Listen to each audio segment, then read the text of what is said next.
It's almost Shabbat, so I wish you in advance a Shabbat Shalom.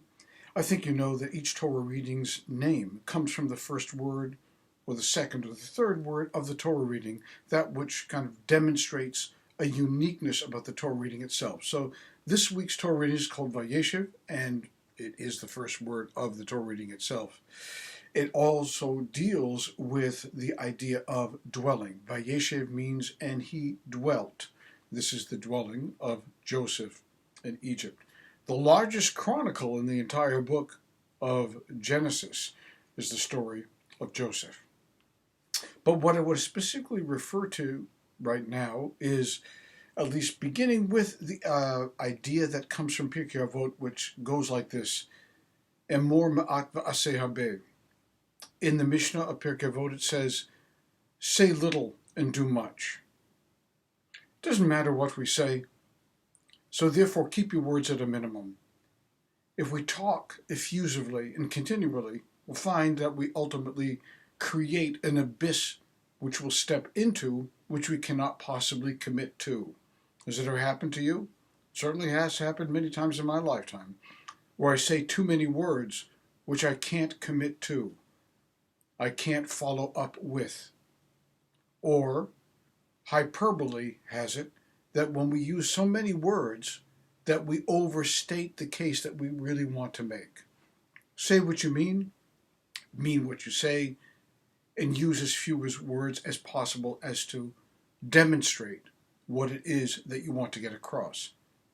And secondly, the second point of that is that equally important is do, not necessarily say, but practice what it is that your heart is leading you to act upon. Do much, say little. And it's ultimately all about how we act, isn't it? The performance that we give in our life, the tzedakah that we believe in, the tzedakah that we deliver, is far more important than what we say we're going to do, because we may ultimately not end up doing it. Powerful words that find a resonance in this week's Torah reading, Vayeshev, to which I'm referring to chapter 39, verse 2. And it says in that verse that Joseph was in Egypt. Well, let me share with you exactly how it is parsed out in the Torah reading. It says, God was with Joseph, and he became a successful man, and he remained in the house of his Egyptian master. The word Vayehi occurs 2 times in that Torah reading, in that pasuk. Vayehi, and he was, and he was. There's no need to say and he was 2 times over. So the sages ask, why the repetitive word when it is unnecessary, especially in light of the fact that we just said in the Mishnah, say little, do much. And the Torah uses a paucity of words. It doesn't use words just simply because it wants to fill space. It's got a limited amount of space to put in the Torah, so therefore it uses an economy of words.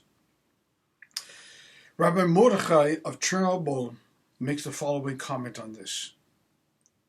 The 2 Vayehis, and he was. There was a before and there was an after. The before was a Joseph that was impoverished, that was thrown into prison. The before was a Joseph that was thrown into a pit by his brothers and left almost to die, sold as a slave, left, as it were, in such an impoverished position that had he disappeared or died from the scene, all of history would be different. But Joseph succeeded, and Joseph became something of a powerful man in the court of Potiphar, and later on in the court of Pharaoh. But the essence, what we say in Hebrew, the ikar, the essence of the story is that Joseph did not change despite his outer circumstances. That's the meaning of Vayehi, according to the Chernobyl Rebbe. That Joseph was a good, honest, integral person when things were bad.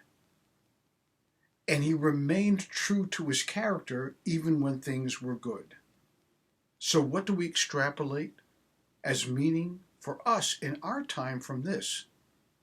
That there are times in our life when we are not doing so well, when maybe life isn't going our way.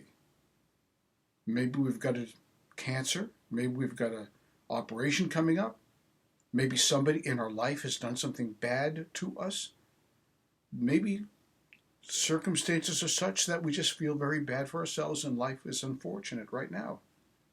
That doesn't mean that we should change our character. We still need to practice righteousness. We still need to practice tzedakah. And remember, righteousness, tzedakah, is an attitude, a way of life. It's not necessarily we've always got the same amount of money to give, but it's a way of life. It's the way that we talk to people. It's the way that we treat people. It's the way that we interact with people. It's the way that we dress. It's the way that we talk. It's the way that we give to people who are in need. It's everything. Every aspect of our life is tzedakah. So when we're impoverished, we don't stop being our essence.